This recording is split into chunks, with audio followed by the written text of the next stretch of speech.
आज कारगिल विजय दिवस. 1999 मध्ये कारगिलच्या उंच शिखरांवर भारत आणि पाकिस्तान यांच्यात युद्ध झालं होतं, ज्यात भारतानं विजय मिळवला. याला आज 26 वर्ष पूर्ण होत आहे.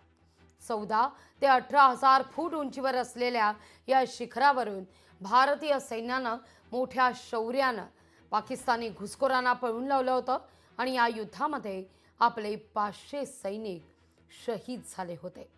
हे युद्ध लष्करी इतिहासामध्ये एक अतिशय कठीण आणि धोकादायक युद्ध म्हणून ओळखलं जातं.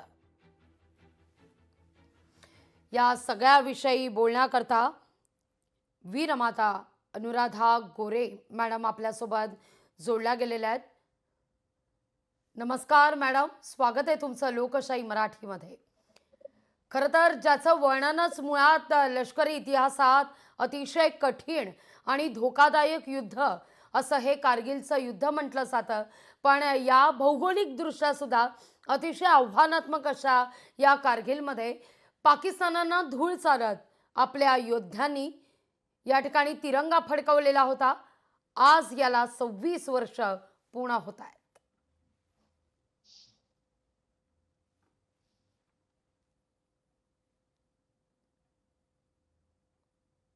अनुराधा मॅडम, हा, मी बोलायचं का? अगदी. एक तर सगळे जे सैनिक होते आपले आणि अधिकारी ते सगळे यंग होते, हा पहिला भाग. हं. दुसरी गोष्ट म्हणजे युद्ध कठीण का होतं, तर युद्ध आपण जर त्यात विजयी झालो नसतो तर लेह लडाखचा भाग तुटला गेला असता, व्हॅली तुटली गेली असती. पण त्यांचं सगळं कॉन्सन्ट्रेशन महामार्गावर होतं. तिसरी गोष्ट आपण दरवेळेला विसरतो की आपण आर्टिलरीचं कौतुक करतो, पण ऑपरेशन तलवार जे होतं नेव्हीचं ते आपण विसरतो. पण नेव्हीनी एकही गोळी न चालवता हे युद्ध पसरणार नाही आणि पाकिस्तानला जास्ती हालचाल करताच येणार नाही अशा प्रकारे हालचाली केल्या आणि 71ची आठवण करून दिली. त्यामुळे नेव्ही आपली समुद्र सेना सगळी सेफ झाली. दुसरंही आपण जेव्हा आर्मीचं म्हणतो तेव्हा एअरफोर्सचा सुद्धा आपल्याला उल्लेख करायला पाहिजे. सफेद सागर. आणि तिसरी गोष्ट महत्वाची, आपल्याला समोर दरवेळेला एक लोकांचा गैरसमज असतो की ते जमिनीवर होतंय त्यांनी तर कमाल केलीच केली, पण आर्टिलरी ते आपल्याला टेकड्यांच्या पलीकडे मारा करायचा आणि जाणाऱ्या लोकांना त्यांच्या खालून जाण्यासाठी सेफ पॅसेज द्यायचा. याचबरोबर एअर एव्हिएशन याचंही आपल्याला कौतुक करायला पाहिजे. इंजिनियर कोर, मेडिकल सगळे सगळे जेव्हा एकत्र आले, सप्लाय त्यांची तंदुरुस्ती राखणं, या सगळ्यांचं मनापासून कौतुक. फक्त मनात एकच येतं की खरोखरी कारगिल का झालं असेल, हं, हं. आमची यंत्रणा कुठे कमी पडली असेल. आम्ही खाली केल्यावर ते इतके राजरोसपणे आमच्याच भारताच्या हद्दीमध्ये येतात, ठाणी पण उभारतात. त्यांचं सगळं तिथे किचन बनलेलं असतं, हेलिकॉप्टर पॅड बनलेले असतात, सगळं सगळं असतं आणि आम्हाला पत्ता कसा लागला. बरं, एवढा ऑपरेशन कारगिल झाल्यानंतर सुद्धा इट इज नॉट युद्ध, परत लक्षात ठेवूया आपण, हा अगदी. संघर्ष होता. कारण विशिष्ट मध्ये मुंबई पुणे एवढंच अंतर, तेवढ्या पट्ट्यातच तो खेळला गेला. शत्रू उंचावर होता, त्यामुळे उंचावर असलेला एक शत्रू हे आपल्या खालच्या 100-150 जवानांना पुरून उरतो, पण तो वरून नेम धरून करू शकतो. तिसरी महत्वाची गोष्ट, सह्याद्रीचा आडवा डोंगर आहे, तर इथले जे कडे आहेत ते सगळे लेह लडाखच्या भागात उभेच्या उभे आहेत. हं, हं. तेही तासले गेलेले आहेत सगळे वाऱ्यानी, पावसानी. त्यामुळे त्याच्या कडा ज्या आहेत त्या एकदम अशा तलवारीसारख्या शार्प झालेल्या आहेत.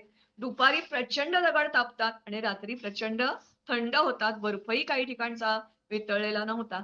आणि तिसरी महत्वाची गोष्ट, आपल्याला रात्रीच्या वेळेला हे युद्ध खेळायचं होतं. अननोन टेरिटरीमध्ये रात्रीच्या हं. वेळेला. घातक पलटणीचं कामही आपण विसरतो. त्याचा कोणी उल्लेख करत नाही. कारण त्या लोकांना डिस्क्लोज करता येत नाही नक्की त्यांनी काय केलं. पण घातक पलटणीचं अतिशय छान काम केलं आणि मला असं वाटतं आपल्या सैन्य दल काय करू शकतं याचं उत्तम उदाहरण घालून दिलं. पण तरी मला बरेच वेळेला वाटतं की सैनिक तर शिकले, कारण ऑपरेशन सिंदूरमध्ये आपण दाखवून दिलं, बाणाकोटच्या हल्ल्यात दाखवून दिलं.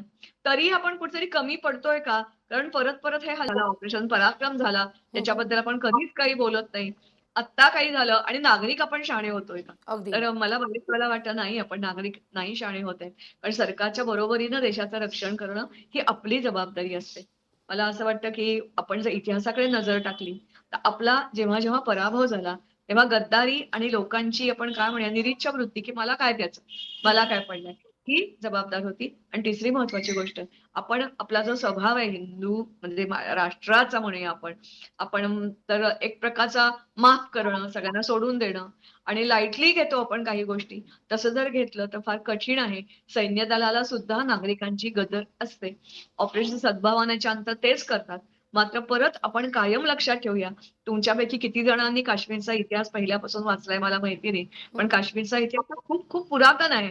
आणि दरवेळेला आपल्याला कोणी जर समजा दगा दिला असेल, तर तो गद्दारांनी दगा दिलेला आहे. कारण या ठिकाणी सुद्धा आपल्याला त्यांचे जे बंकर्स बनवलेले होते, त्या बंकरमध्ये काही सामान इंडियन मेड आपल्या इंडियन स्टोअर मधून खरेदी केलेलं मिळालं. म्हणजे हम्म. आपल्या इथलेच कोणीतरी लोक सामील झालेले होते.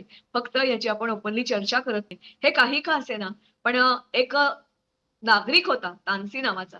त्याच्या पहिल्यांदा हे लक्षात आलं, आर्मीच्या नाही लक्षात आलं पहिल्यांदा. आपले सॅटेलाईट आहेत, अमुक आहे, तमुक आहे असं म्हणतो. त्यांनी पहिल्यांदा बघितलं, की अरे आपल्या एरियामध्ये अशा कुठेतरी पावलं दिसतायत. ते पावलांचे ठसे आपल्या भारतीय ठशांपेक्षा मोठे आहेत आणि ते हम्म. पाकिस्तानच्या बाजूला जात आहेत. आणि मग तो धावत, धावत, धावत, धावत आर्मीकडे आला. तिथलं जे काही ठाणं होतं तेव्हा सांगितलं. म्हणजे ह्या नागरिकाचं सुद्धा आपल्याला खूप कौतुक करायला पाहिजे. खरंय. असे नागरिक आपल्यामधूनही तयार झाले पाहिजेत, की जे साध्या वेशामध्ये लष्करी अधिकारी किंवा सैनिक त्यांची जी शिस्त असते, हम्म. देशाप्रती प्रेम असतं, नाम, निशान, नमक याच्यासाठी प्रामाणिकपणा असतो.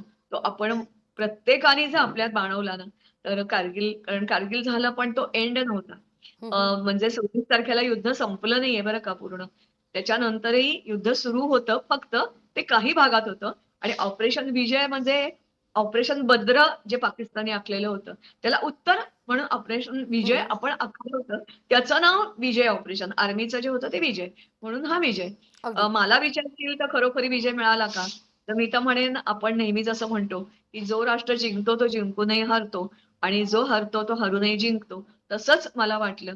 कारण पाकिस्तान हरला हरला असं नाही म्हणता येणार कारण काही भाग, काही टेकड्या अननोन आहेत, त्याला नावही दिलं नाहीये. हम्म. तर नंतरही कित्येक काळपर्यंत पाकिस्तानच्या ताब्यात होत्या.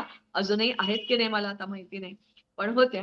आणि त्याच्याशिवाय आपण जिंकूनही का हारलो? तर आपण कसं असतं म्हणजे आपल्या जे काही हे असतात गुप्तचर खातं त्याचा पराभव होता का? त्याचं चूक झाली का? अटल बिहारी वाजपेयींना रोखावं लागलं आर्मीला, की तुम्ही बोलू नका, एलओसी क्रॉस करणार नाही. बरोबर. त्यावेळेला आत्ता मोदींनी जसं फ्री हँड दिला असता, म्हणजे वाजपेयींबद्दल मला प्रचंड आदर आहे, श्रद्धा आहे. पण तेव्हा जर अधिक फ्री हँड दिला असता, तेव्हाच कशाला 47च्या युद्धामध्ये, तर आत्ताचा हा जो काही सगळा आपण बघतो ना घटनाक्रम, तो बघावाच लागला नसता. अगदी. म्हणजे 47 अनुराधा पासून मॅडम, तुम्ही या केलेली ठिकाणी फार महत्त्वाचा खरं तर उल्लेख केला, की आता हो, पंतप्रधान नरेंद्र मोदी यांनी हो. लष्कराला एक फ्री हँड दिलेला आहे आणि त्या दृष्टिकोनातून हा निर्णय किंवा उचललेलं हे पाऊल फार महत्त्वाचं मानलं जातं. सर्वार्थानं ते महत्त्वाचं मानलं जातं, जे आपल्याला ऑपरेशन सिंदूर दरम्यान सुद्धा पाहायला मिळालेलं होतं. पण सगळ्यात महत्त्वाचा जो तुम्ही या ठिकाणी उल्लेख केलात, या निमित्ताने मला स्वातंत्र्यवीर विनायक दामोदर सावरकरांचं एक वाक्य आठवलं. देहाकडून देवाकडे जाताना मध्ये देश लागतो आणि आपण त्या देशाचं काहीतरी देणं लागत असतो आणि त्या देण्यातूनच ही जागरूकता निर्माण होणं ही फार महत्त्वाची आहे. एक सुजाण नागरिक म्हणून आज केवळ कारगिलचा विजयोत्सव दिन हा साजरा करत असताना आपण खरंच सुजाण नागरिक आहोत का, याचा विचार पुन्हा एकदा व्हावा. याकरता नागरिकांनी सुरुवात कुठून करायची आहे? मला असं वाटतंय आज जर तू बघशील ना, तर अगदी प्रायमरी शाळा, माध्यमिक शाळा काल मी व्हिजिट द्यायला गेले होते. म्हणजे लोकांनी कारगिलविषयी त्यांना बरंच काही-काही कळतं. पण हं. ज्या गोष्टी कळल्या नाहीयेत त्या आणि ते करत असताना नव्या पिढीला आर्मी जॉइन करावीशी वाटावी किंवा असं काहीतरी व्हावं. म्हणून अनेक शाळांमध्ये असे उपक्रम सुरू झालेले आहेत. मला असं वाटतं हे खूप राइट डायरेक्शननी टाकलेलं पाऊल आहे. कारण हं. कारगिल नंतर 26 तारखेला शाळेमध्ये बोलावलं गेलं. संस्था बोलावल्या जात. ही यंदाचं पहिलं वर्ष आणि it is very right thing. मला वाटतंय शिक्षक सुद्धा म्हणजे शिक्षक त्या-त्या विषय शिकवतो. पण त्यांना सुद्धा एक वेगळ्या प्रकारचं एक बौद्धिक खाद्य, ही सगळी माहिती वॉरची त्यांना मिळाली पाहिजे, असं काहीतरी एक यंत्रणा आपल्याकडे असली पाहिजे. कारण 47 युद्ध त्याच्या परीने वेगळं होतं. 62चं त्याच्या परीने वेगळं होतं. 65चं त्याच्या परीने वेगळं होतं. 71चं, 99 किंवा आता त्याच्यानंतर त्याच्याही अगोदर भारताने कधीपासून संघर्ष केले. ते जर आपल्या लक्षात आलं, तर काही जण असं जे म्हणतात, की "अरे रे, युद्ध नको, लोकं मरतात, हम्म. सैनिक मरतात." पण मरणारा जो सैनिक असतो ना, तो स्वतःला भाग्यवान समजतो. एवढंच नव्हे तर तुला तर माहिती आहे, माझा मुलगा कारगिलमध्ये नाही खरंय. गेला. लोकं मिसइंटरप्रिट करतात. तो दहशतवादी कारवाई ऑपरेशन रक्षकमध्ये गेला. हम्म. ऑपरेशन रक्षक हे ऑनगोइंग ऑपरेशन आहे. माझ्याकडे जे कोणी येतात ते म्हणतात, की तुमच्या घरी आलं की आम्हाला पॉझिटिव्ह वेव्हज येतात. त्या कसल्या असतात? खरंय. माझ्यामुळे नाही, तर त्याचं अस्तित्व कुठेतरी घरात होतं म्हणून. आणि सगळेजण जेव्हा आर्मी, नेव्ही, एअरफोर्सशी संबंधित येतात, तेव्हा ते म्हणतात, "we are not as lucky as he was." त्यामुळे देशासाठी जास्तीत जास्त आपण काय देऊ शकतो मौल्यवान? तर प्राण. खरंय. त्यामुळे पहिल्यांदा आधी मरणाची भीती आपल्या मनातून काढून टाकली पाहिजे. कारण देश जगला तर आपण जगू. म्हणजे एक तुला साधं अगदी जुनं उदाहरण देते. जेव्हा पहिल्यांदा दाहीर राजा हरला, 715 मधली मी गोष्ट सांगते. 715 दाहीरने 18 वेळा तुर्कांना हरवलेलं होतं. पण हम्म. जेव्हा तो स्वतः हरला, तेव्हा राजा, राजाची बायको, राजाच्या मुली यांचं तर सोडूनच दे. पण अख्खा सिंधच्या सिंध बरबाद झाला होता. अख्खाच्या सिंधच्या सिंध बरबाद हम्म. झाला होता. आणि म्हणून युद्ध जेव्हा होत असतं, तेव्हा फक्त सैनिक लढत असतो, पण त्यांना पाठिंबा देणं. म्हणजे मला असं वाटतं, अगदी खूप वाईट वाटतं, की आता विरोधी पक्ष आपल्या लष्कराने जे सांगितलं त्याच्यावर विश्वास न ठेवता काहीतरी जेव्हा प्रश्न विचारतात, तेव्हा असं वाटतं, की काही गोष्टी खऱ्या असतील, खोट्या असतील, पण you have to believe government या बाबतीमध्ये. आणि दुसरं म्हणजे लष्कर.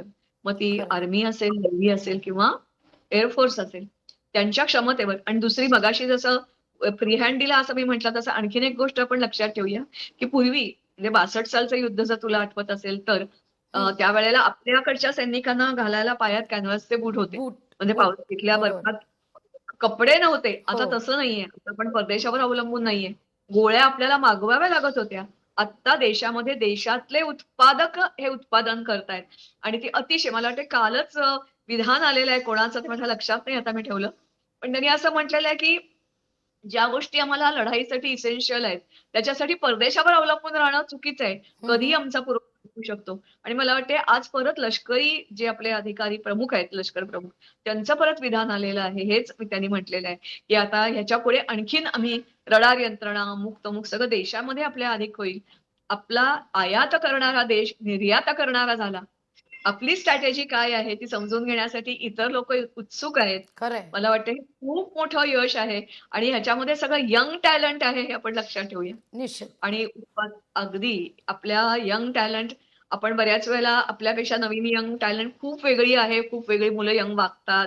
हम्म. काही वेळेला त्यांचा पोशाख, त्यांचं खाणं आपल्या जुन्या पिढीला पटतं असं नाही. पण तरी त्यांना कमी लेखू नका. त्यांच्या ज्या क्षमता कारण भारत हा बुद्धिमानांचा देश आहे ना. खरंय. किती खरंय. पुराणी आपली संस्कृती आहे. आपलं स्थापत्य काय, युद्धकला काय, म्हणजे आत्ता आपण जे ऑटोमॅटिक बोलतो ना, तर निश्चित. राजा निश्चित भोजपणे मॅडम. अशा प्रकारची यंत्रणा होती. हे आपण सगळं समजून घ्यायला हवं अगदी. आणि त्यासाठी शाळेच्या बरोबरीनं जुना इतिहास हा शिकवणारा कोर्स कुठेतरी सुरू झाला पाहिजे असं मला वाटतं. अगदी, अगदी. खूप अगदी खूप अस्मिता झाली धन्यवाद पाहिजे. मॅडम. खरं तर आजच्या निमित्तानं हो. तुमच्या एकूणच बोलण्याचा सारांश हाच आहे, की वेदमंत्राहूनही आम्हा वंदे वंदे मातरम. आणि हे येस. जितक्या प्रेरणेनं आपण म्हणतो, तितक्याच प्रेरणेनं जगलं सुद्धा पाहिजे. हा असं जर झालं तरच आजचा दिवस खऱ्या अर्थानं सार्थकी लागेल. खूप खूप धन्यवाद मॅडम, आमच्याशी संवाद साधलात. लोकशाही मराठी ऐका, पहा, जागरूक रहा.